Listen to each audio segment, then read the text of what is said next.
dot? No. Vayeitzei.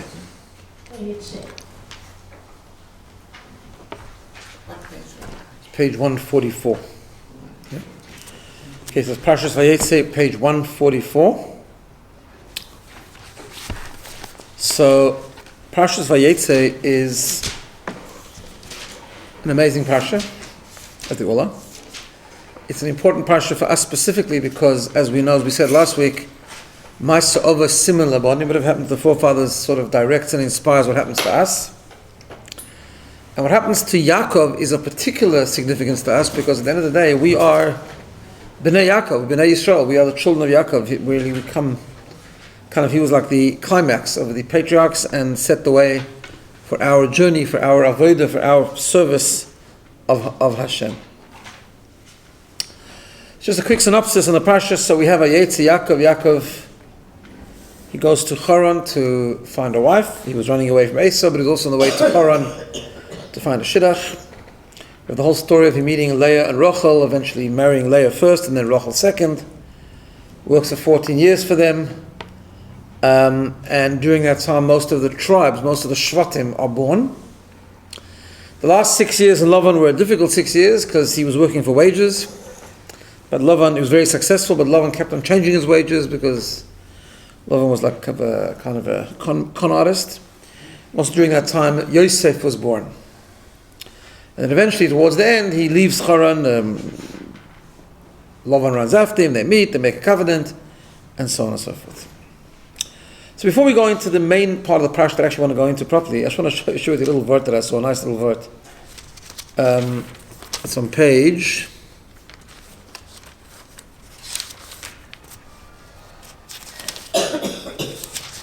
Page 29, sorry, chapter 29, I mean.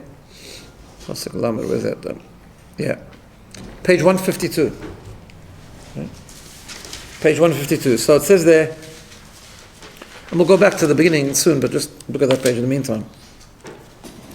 Pasuk Lamed, Pasuk 30. So, you know the story, he marries Leah by trickery because Leah was taken in by Lavan before Rachel, supposed to marry Rachel. He marries Leah, and then eventually marries Rachel a week later. Then it says in the Pasuk, Vayovoi gam el Rachel, he lived with Rachel as well. Vayehav gam es Rachel mi Leah, and he loved also Rachel, but even more than Leah. That's what the Pasuk means, right? Gam es Rachel mi Leah. He loved Rachel even more than Leah. And he worked with Lavan, with him, Oid Sheva Shonim Acheros, another 7 years. But the language that he loved Rachel more than Leah in the Pasuk is really strange language. It says, Gam es Rachel mi Leah. He loved Rachel from Leah. That's what me. It means more than. That's what it means. But what's the actual meaning of it? So I saw a nice pshat. Rashi before told us a famous thing that when he wanted to marry Rachel, so Leah was of course very upset. Why was Leah upset? It says in the pasuk before that Leah's eyes were teary and so on. Why? Because there was a shmur, there was a rumor, there was a sort of an assumed principle that Yitzchak had 2 sons and Lavan had 2 daughters, and Leah, the older one, would marry the older son Esav, and Rachel, the younger one, would marry Yaakov. Right? Now, everyone sort of assumed that was going to be the case, which was why Leah was very upset in the beginning. Lavan, on the other hand, decided that when Rachel married, when the 7 years are up, he's going to take Leah in instead of Rachel. So Yaakov was worried about that. The Medrash tells us, right? We know this famous idea. And Yaakov gave Rachel codes, simonim. That at night time when it's very dark and she comes in, he's going to ask her for these codes. Some say the codes were the 3 mitzvahs of the women. Chala, Nida, and Kashrus, and Halakas Neris, and lighting candles, right? And he'll ask her for the codes, and she'll say the codes, and he'll know that it's Rachel, not Leah. What happened was that Rachel saw Leah being taken in, right? Famous thing, and she saw that her sister is about to be completely embarrassed, completely humiliated, right? So she went with Mesiras Nefesh, and she gave Leah the Simonim. Right? She gave it away. Which is quoted in the Medrash later as well, with the whole thing with the Churm Mesamigdash. Hashem said, Leah Rachel said, how can you not have Rachmanas to my children? I gave away everything for Leah. Right? Now, at that moment, it was an act of supreme self-sacrifice. Because what that meant, according to the assumed principle that everyone knew, was that she was going to land up with Esav. She was giving Leah away to Yaakov, which meant she would land up with Esav. Which means she was giving up everything. She was giving up marriage to Yaakov. Worse even, she'd land up with Esav. Right?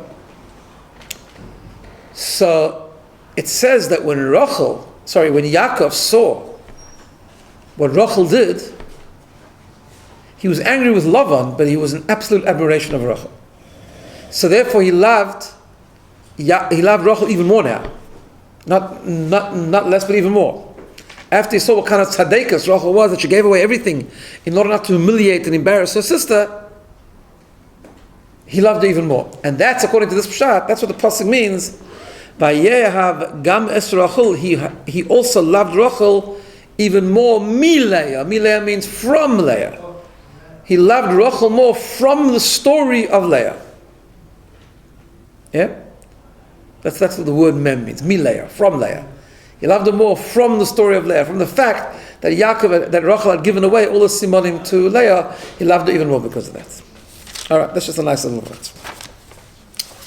What I want to do, however, is I want to have a look at the first part of the Parsha. Again, sort of following the theme I did last week of Maisa of a similar bonim. What happens to the forefathers inspires what happens to us, and learning from the story of Yaakov what our whole mission is coming from what Yaakov did. Okay. Let's have a look at the Psukim first. I'll go back to page 144. I won't learn all of them. I'll just want to learn a couple of the Psukim. I'll show you which ones. Select the Psukim and then we're going to go into it. Okay, so page 144. So the pasuk says, "Vayeitzei Yaakov mi Be'ersheva." Yaakov went out of Be'ersheva, where Yitzchak was. Vayelech Haran, and he went to Haran. Incidentally, Yitzchak sent Yaakov away because he was running away from Esav. Told him to go to Haran to look for a wife. Yaakov took a detour and spent 14 years in yeshiva with Shem Ve'ever, and only then did he go on to Haran. Vayifka ba'mokim, says the pasuk, he chanced upon the place, which means the place of the Beis Hamikdash. Vayolan shom, and he slept there. Why did he sleep there? Kivo Hashemesh, because the sun set. Chazal tell us the sun set prematurely. Hashem wanted him to sleep over, as we'll see later, he wanted him to sleep over in the Temple Mount. Therefore Hashem made the sun set early. Vayikach me'avnei hamokim, he took from the stones of the place. Vayosim rashoisim, and he put them by his head. Vayishkav mokavahu, and he laid down in that place. And he dreamt. There was a ladder which was firmly rooted on the ground. Its head was touching the heaven. And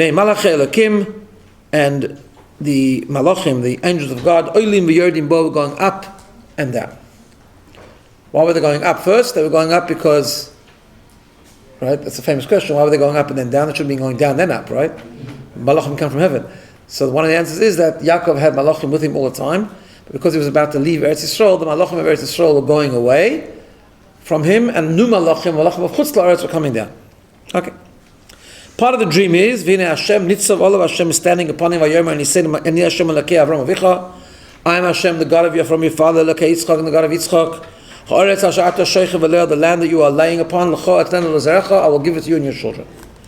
And so on and so on and so on. Then, just go a little bit, we'll skip it a little bit. Go on the next page to Pasuk Tez Zayin. That's pasuk 16. Yeah.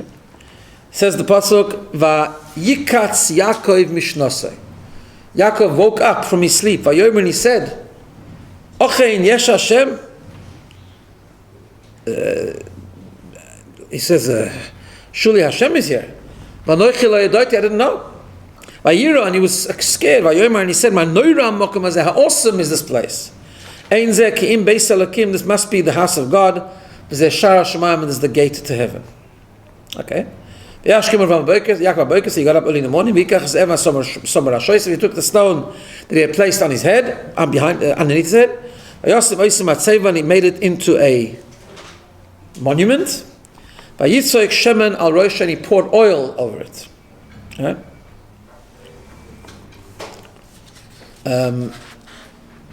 Okay, we'll see in a second. Vayikra Hashem Amakom Ahu Beis Kel, and he called the place Beis Kel, which it used to be called Luz. And then he says, like this, I want to just read the next passage, which is important. Vayidar Yaakov Neder Lemar. Yaakov made an oath.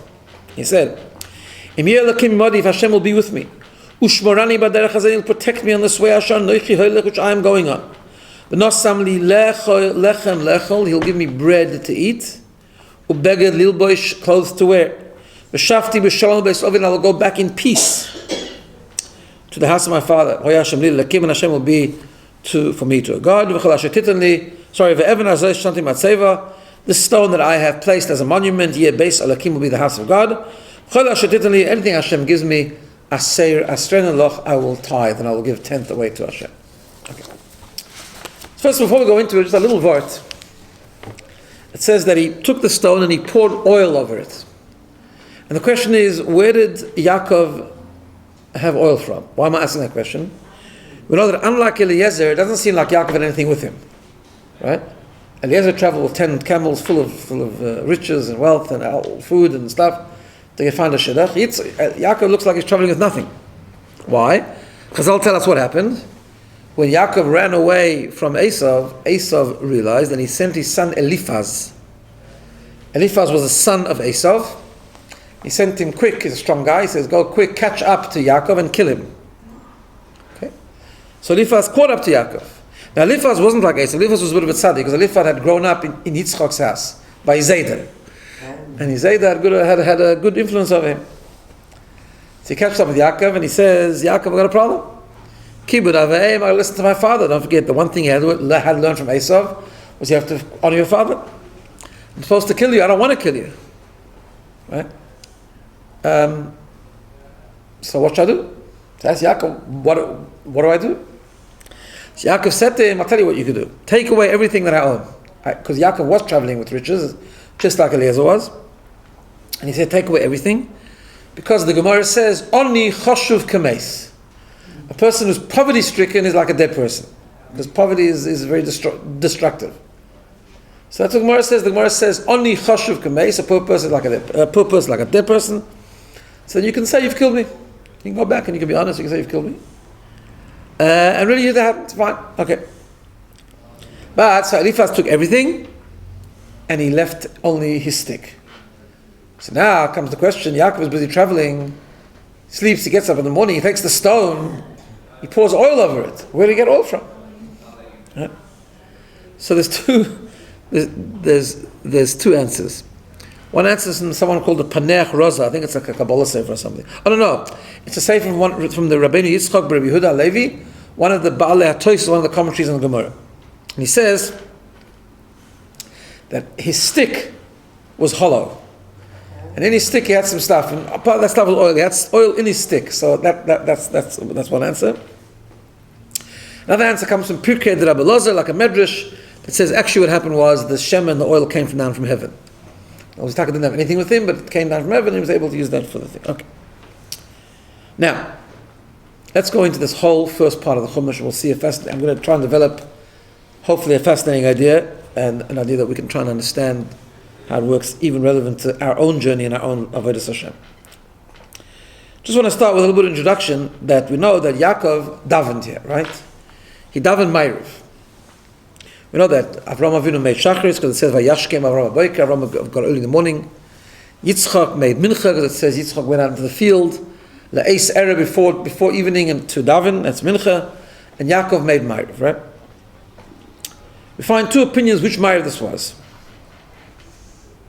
Rabbi Yonasan Eibeshitz, in his Sefer Tiferes Yonasan, he makes some sort of calculation and he says that this Ma'ariv was the Ma'ariv of the first night of Pesach. So he says. The Chassam Sofer says, he makes some, according to the Magen Avraham, he makes some cheshbon, that actually it was the Ma'ariv of Friday afternoon, it was Erev Shabbos. Friday night, Kabbalah Shabbos. Right? A fact. Friday, Pesach night or Shabbos night. What's the relevance? So let's leave this for a little bit. And I'll come back to it at the end. Okay, now. There's a famous question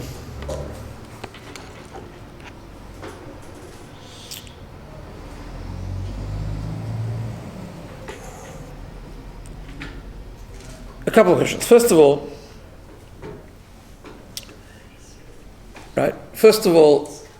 Yaakov took the stones, it says, he laid down to sleep. And he took stones and he put it around his head. Right? To what? To protect him. Protect him from what? From wild animals. Right? Anyone knows if you lie down on the ground and you put 12 stones around your head to protect you from wild animals, it's very not much of a protection. Right? So what's the pshat? Also, we need to know what does the pshat means. Like it says, the stones argued, it became one stone, because one stone meant the 12 shvatim became one, and so on. Okay.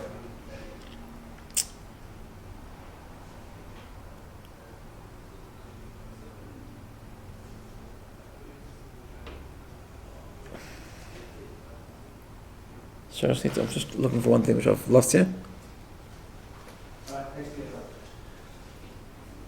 Okay. The question is, these stones that Yaakov used, right? What were the stones? We find in the Mefarshim a little bit of difference of opinion of what these stones were. I'll give you an example of what I mean. The Arachaim HaKadosh says, and these stones, which later became one stone, was what the Gemara refers to as Even HaShasiyah. There's a fascinating Gemara in Gemara Yuma, which says that in the Kodesh HaKadoshim, in the Holy of Holies, there was a stone, and the stone was underneath the Aron Kodesh. The Aron Kodesh was on that stone. And that stone is called the Even HaShasiyah. It's called and the Gemara says, that it was there from the time of the Nevi'im, right? And that stone is called the Even HaShasiyah, it's like the foundation stone of creation, which Hashem then placed in the Kodesh HaKadoshim, in the Holy of Holies. Because we know generally the Bria, the creation of the world, starts from Eretz Yisrael. So the Arachaim says this is the stone, Even HaShasiyah. Yaakov lay down on. Hashem took that stone, put it under the Kodesh HaKadoshim, and that became the Even HaShasiyah, discovered by the Nevi'im, by the prophets, and this is the foundational stone of the world. Right?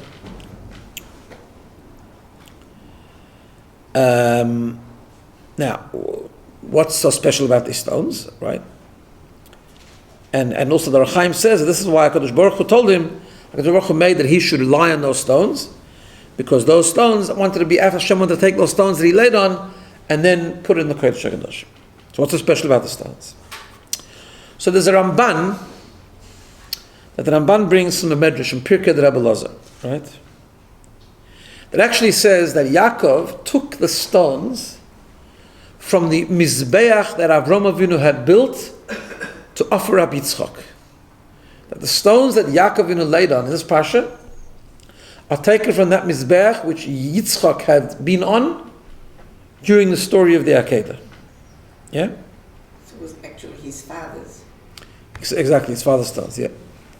Now, we also know that that Yaakov was now 77 at the stage, right? The Pirkei Rabbi Elazar says it was 77, which we know to be the case according to the calculations. And he arrived at Hara Moriah. He arrived at the Temple Mount, and it was still daytime, right? And HaKadosh Baruch Hu wanted him to stay there, so HaKadosh Baruch Hu made the sunset. And then he saw the sun setting, so he decided to lie down there, right? So it says, what did he do? He took the 12 stones from the Mizbeach, that Yitzchak was there.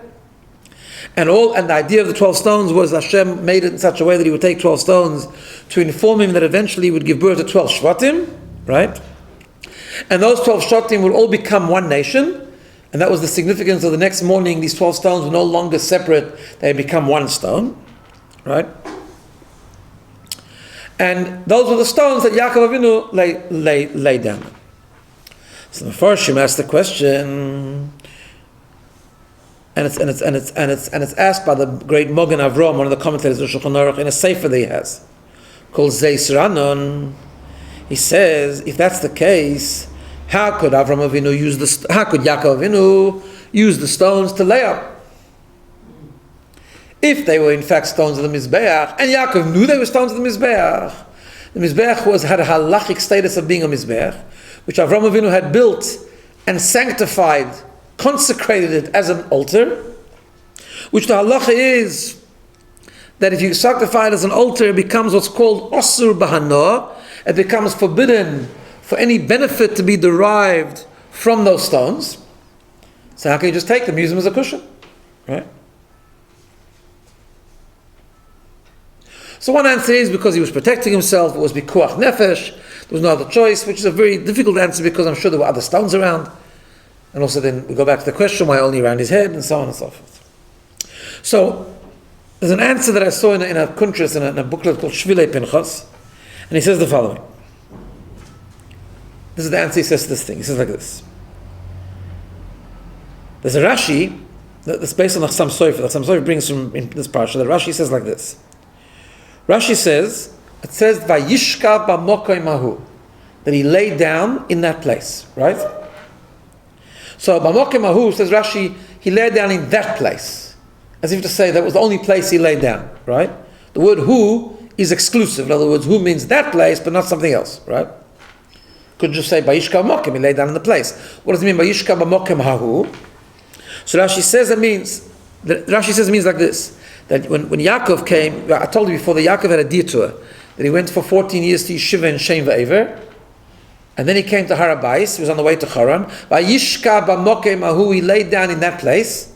Says Rashi, he laid down in that place. But the 14 years that he was in Shem Va'ever, he didn't lay down. Right? Now what does it mean he didn't lay down? Some Sofer says, we know, of course, it doesn't mean he didn't sleep for 14 years, because you know that's an impossibility. The Gemara says, that if someone makes a promise that he won't sleep for more than 3 days, he gets lashes and he can sleep right away. It's a false shvur, it's a false oath. Because it's possible to be up more than 3 days, right? So therefore, what does it mean? It means like this. It means that for the 14 years he was in Shem Va'ever, he didn't go to sleep, he didn't lie down. He slept, he fell asleep, right? Here, suddenly, he went to sleep. Why did he do that? Why did he go to sleep? Especially using the stones of the Mizbeach of Yitzchak.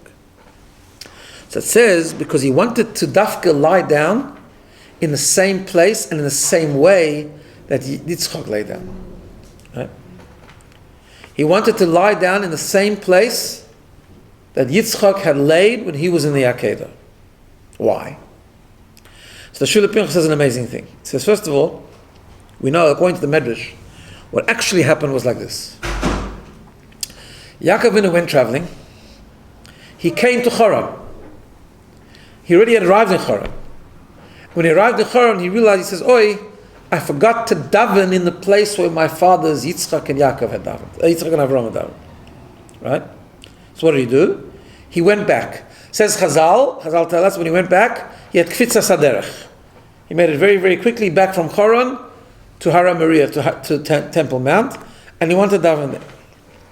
As soon as he finished davening, he was going to go back, he was going to leave and go back to Haran, right? So Chazal tell us what happened. Omer HaKadosh Baruch Hu, Hashem says, this is brought down in the Gemara, by the way, Gemara Chulin. But HaKadosh Baruch Hu said, Tzadik zeh, this Tzadik, bo lebeis meloni, has come to my lodgings. The yiftar b'layinna, and he's going to go without sleeping it? He's not going to sleep over the night? Miyad bo Hashemesh, right away, the sunset, early, prematurely. Right? So in other words, Yaakov was going to leave Temple Mount. Then he saw the sunset. He realized that why is the sun setting?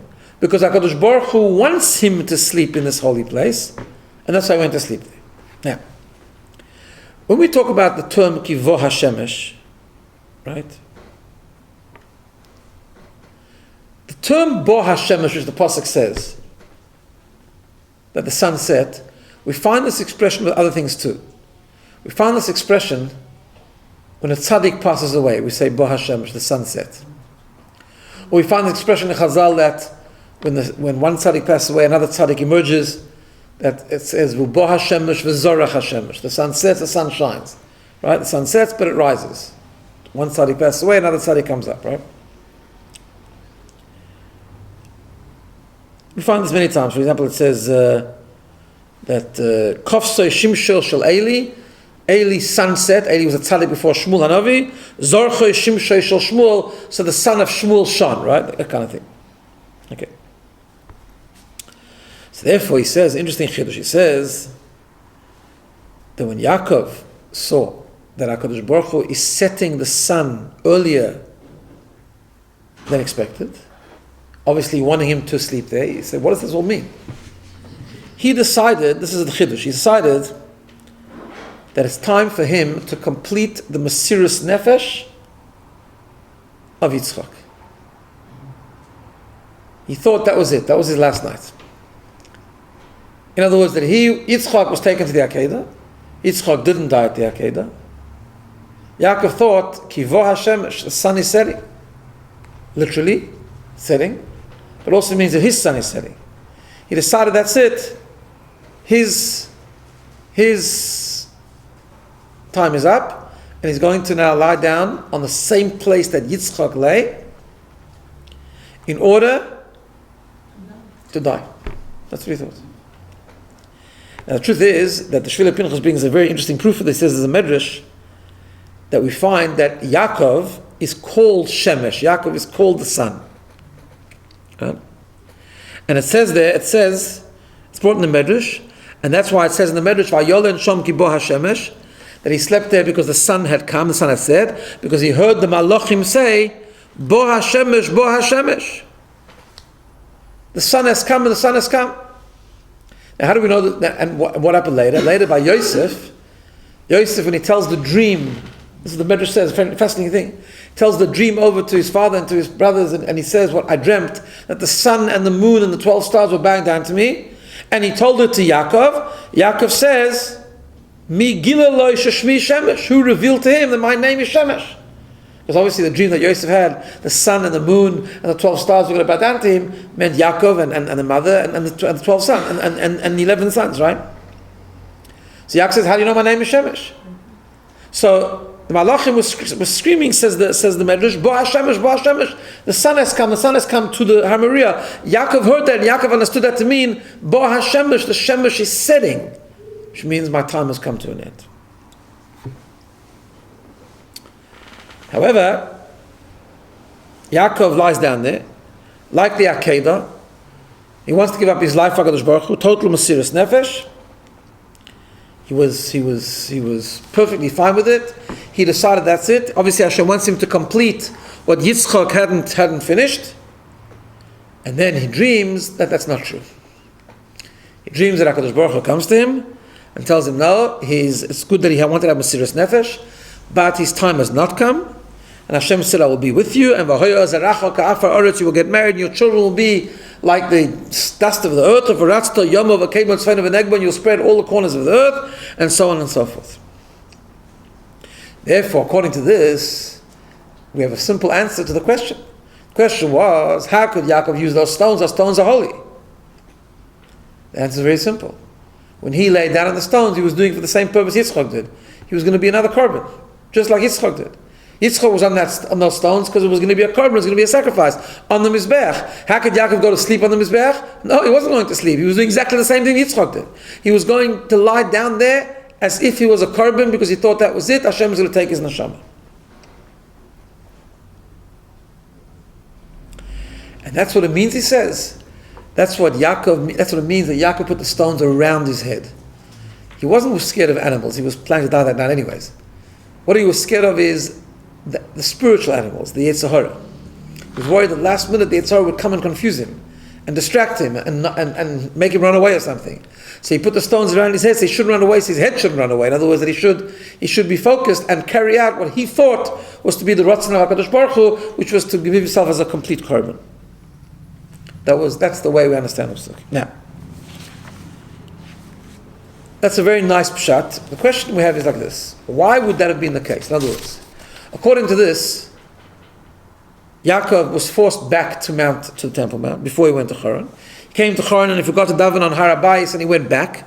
HaKadosh Baruch Hu makes the sun set so he should sleep there. He sleeps there in a way of complete Mesiras Nefesh. He's lying down completely as if to give himself to HaKadosh Baruch Hu, and it wasn't the case, obviously, but he was doing that. Why did HaKadosh Baruch Hu make that happen?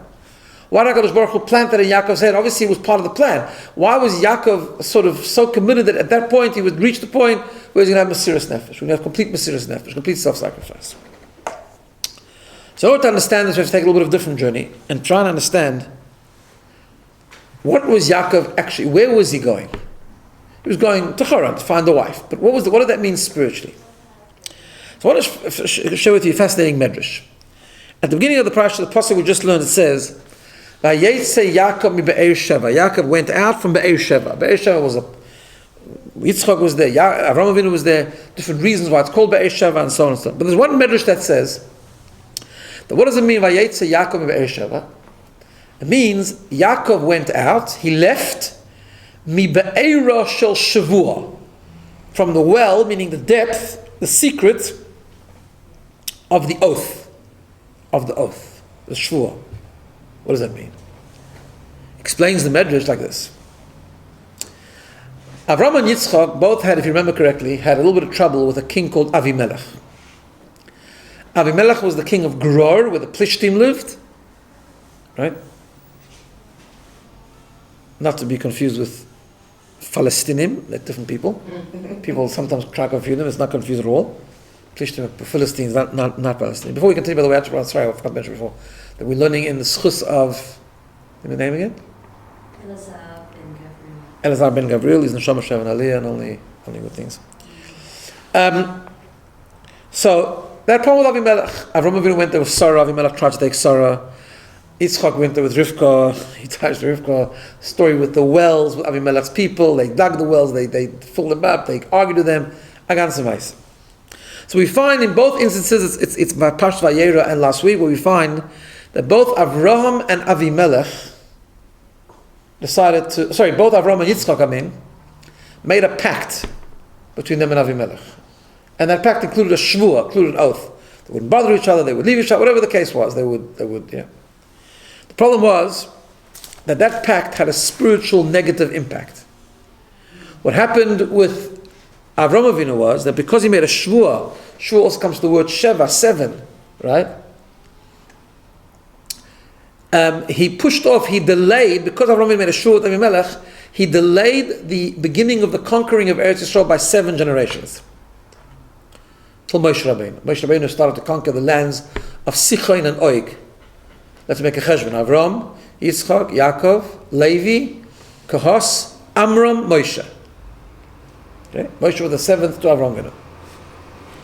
Then says the Medrash, came along Yitzchak and he also made a shvua with Avimelech. Yeah?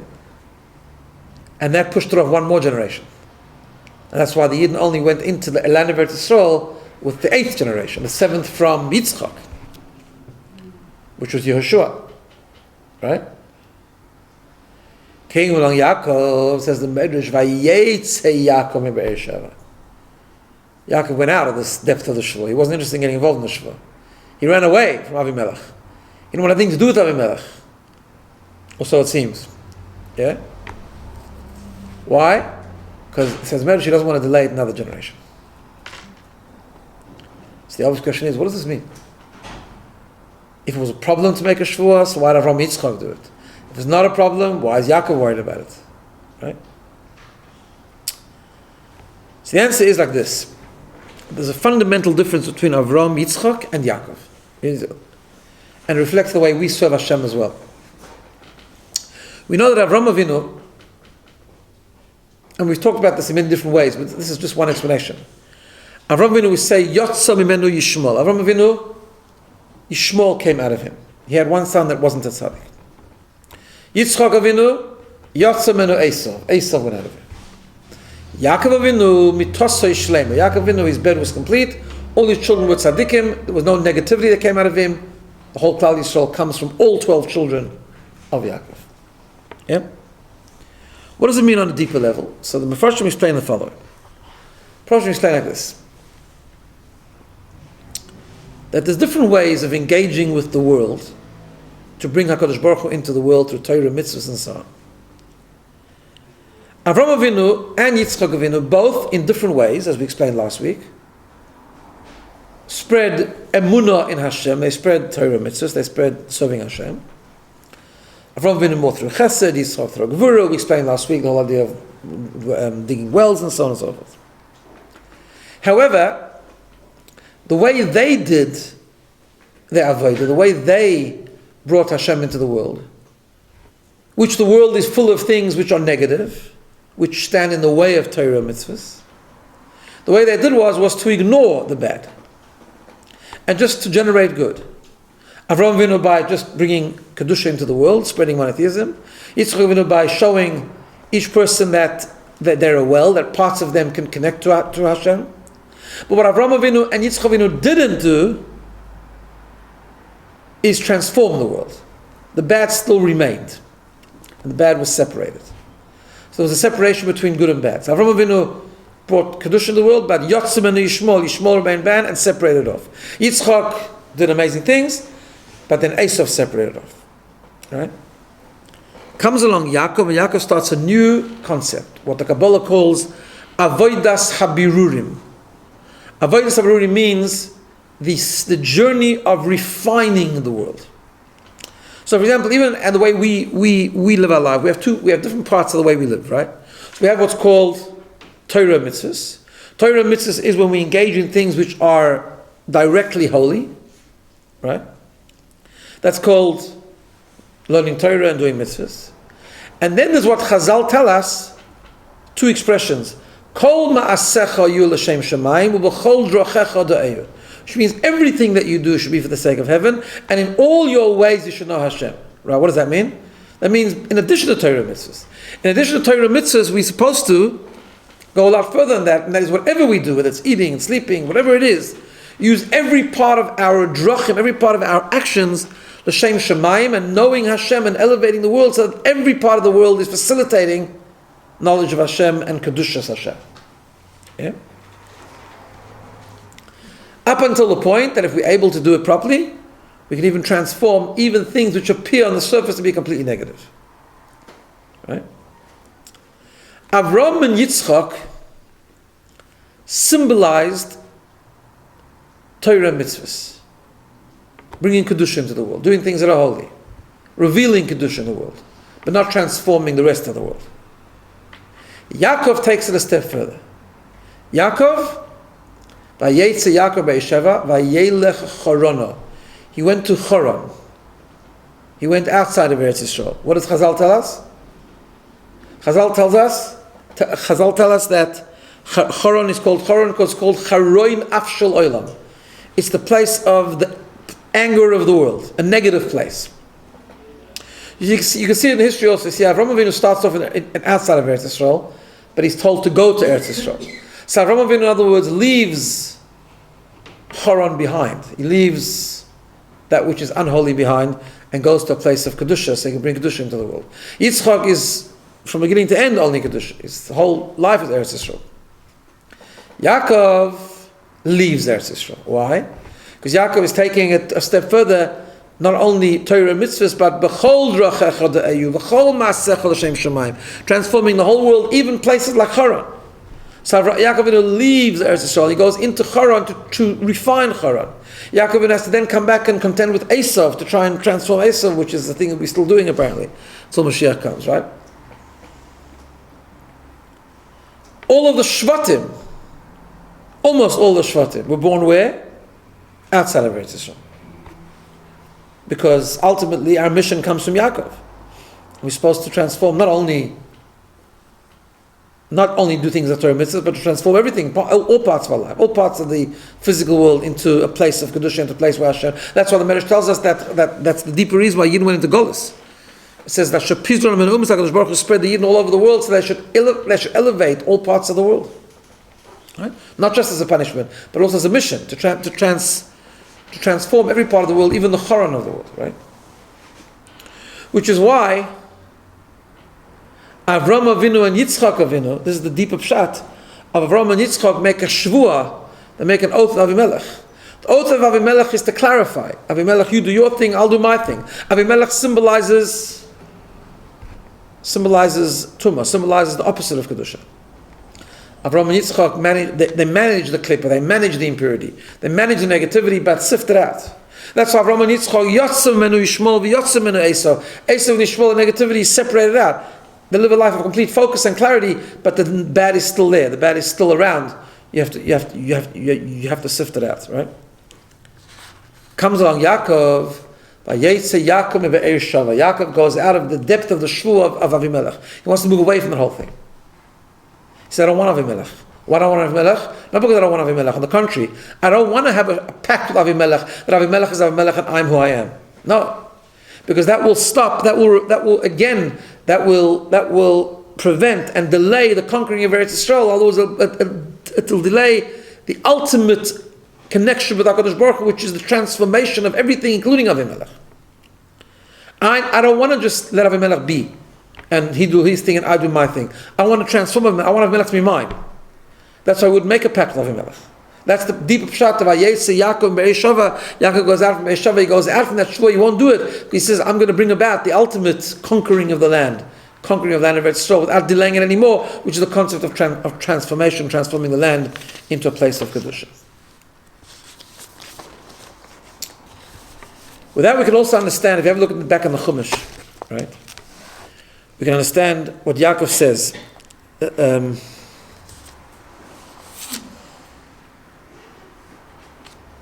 When Yaakov makes an oath on the way to Chara, Pasuk Chof, right? He says like this: Vayidar Yaakov neder name, when he makes Pasuk 20. Yaakov makes an oath and he says, "Hashem will be with me and He will protect me, and He'll give me lechem lechol ubeged lilbosh. He'll give me bread to eat and clothes to wear." Says the Parshas, what is that? Bread to eat refers to Torah. Clothes to wear refers to mitzvahs. We know that often mitzvahs are Torah is compared to food because we internalize it. Torah is called lechem. Mitzvahs are called levushim because mitzvahs are done on us, they surround us. So he says, I'm committed to Torah mitzvahs. But then he says, as the Mepharshim explained, not only am I going to do Torah mitzvahs, but v'shafti b'sholem b'l beis avi. I'm going to come back in peace. What does it mean, I come back in peace? So the term shalom, the term for peace, is a reference to this third aspect, not just Torah mitzvahs, but the third aspect of avodas sabirurim, taking the parts of the world that resist kedusha and making peace with them, meaning transforming them, bringing them along on the journey. That's what it means, shalom. Shalom, you have peace only when there's war, right? What part of the world is warring with us? What part of the world is fighting us? Those parts that haven't been transformed, the Avimelechs of the world, the mundane part of the world, the non-kedusha part of the world, which is the idea of the stones. That he took stones and he elevated them. And he says, therefore, because I'm going to come b'shalom base, I'm going to come in peace. In other words, I'm going to do this third concept, not only Torah, not only mitzvahs, but I'm going to actually transform the rest of the world. Therefore, v'shafti b'shalom, I'm going to bring oneness into the world. I'm bringing the whole world under the banner of oneness, under HaKadosh Baruch Hu, v'shafti b'shalom base avi. And that's the idea of the Matzeh, that's the idea of this monument, symbolizing that it can take every part of the world and bring it under the banner of oneness. Right? That's what Yaakov is saying. However, we have to understand that this is a tough gig. Right? It's a dangerous journey. Living in the world is always dangerous. But so doing Torah mitzvahs is one thing. But then going further than that, expanding, doing what Yaakov is doing, going into Charoi and Afshal Olam, going into the negative part of the world, not just Eretz Yisrael, going into Golus, going to a place which was considered a complete place of emptiness and a place which was void of HaKadosh Baruch Hu. Why? He did that because he needs to elevate love, and needs to elevate that environment as well. He has to turn the stones into Kedusha. That's important, and it's part of what Hashem ultimately wants from us in terms of the world. But that's the dangerous parts of spiritual living. It's not dangerous sitting by Chumash learning Torah. It's hard sometimes, but it's not dangerous. It's certainly not dangerous doing a mitzvah. Not hard. It's not dangerous. It's hard, but not dangerous. What is dangerous is going into the world, interacting with the world, going into business, going into whatever the case is, going to environments which are not environments of Kedusha. That's important because we've got to elevate them, we've got to bring Kedusha into them, but it's a dangerous mission. It's a dangerous journey, spiritually speaking. Right? And Yaakov was very afraid. How do we know he was afraid? Because he woke up and he says, Vayeitzei, he was afraid. And the Medrash tells us, famous Medrash, that what happened was, when Yaakov laid down and he had the dream, HaKadosh Baruch Hu showed him all 4 exiles, it says. Right? He showed him how they were coming to Mitzrayim. He showed him then also how Nebuchadnezzar was taken even now, but then he fell, the Greeks and so on. Then he showed him Edom, and Edom was climbing the ladder, and he wasn't coming down. And Yaakov says, what's this? He says, it'll come to an end. He saw the last Golus, he saw our Golus, he saw how long it is. So it says he was very, very afraid. And then it says in the Pasuk, interesting, he says, Vayeitzei, he was very afraid. Vayeitzei, and he said, Ein zeh ki'im beis Elokim, this must be the house of Hashem. So I saw in the name of the Koshin Tzemagid, he says, what happened was like this. Yaakov wakes up and he says, Vayeitzei, he's afraid. He said, wow, such a Golus. How are the Yidden going to survive? Not only physically, spiritually, how are they going to survive? Why would Hashem do this to us? Why would Hashem send us in such a negative, deep, distant, spiritually dangerous Golus? And they said it must be because it's all in preparation for the ultimate Geula. Ein zeh ki'im beis Elokim. Must be, this is ultimately the base, it's talking about the Beis HaMikdash HaShlishi. Because we have a principle called Yeridat Tzarech Aliyah that the greater the descent, the greater the difficulty, the greater the outcome will be. So he saw the third Beis HaMikdash, he saw Beis Elokim, he saw the ultimate Beis HaMikdash, which will never be destroyed, which will be eternal, which will be completely and significantly different from the first 2 Beis HaMikdash. He says, oh, now I understand. So first he's really afraid. He says, this is how going to work. He says, okay, I understand it's worth it because we get to the Ein Zeh Ki'im Beis Elokim, we're going to get to the Beis HaMikdash. However, Yaakov understood the danger in all this. And that's why this whole thing about lying down with Mesiras Nefesh came about. Yaakov comes back, Hashem makes him come back to the Beis HaMikdash. Makes him come back to Har HaBayis. Kivo HaShemesh, the sun sets. He sets a scene where Yaakov is led to believe that he's got to lie down on the same Mizbech that Yitzchak lay down and give himself away. Sacrifice himself. Now, what he didn't understand was Hashem said, no, I don't want you to die. I wanted you to lie down. I want you to have Mesiras Nefesh. I want you to completely give yourself over to me. Why? Not because I'm taking your neshama away, on the contrary, because I'm sending you on a dangerous mission. Before you can go into that mission, before you can go to Haran, before you can do what Abraham and Yitzchak weren't able to do, you have to first give yourself over. You have to have real Mesiras Nefesh. You have to be ready to do everything Hashem says. You have to lay yourself down on the altar of Yitzchak. Mesiras Nefesh. When you committed at the level of Mesiras Nefesh to the point that you'd be ready to give up your life, now I can send you to that mission. I'm not taking you. I'm sending you. I'm sending you to Haran. That's why I had to come back to Har HaBayis. Kivo HaShemesh, the son had to say, he had to think that Kivo HaShemesh means that he's done.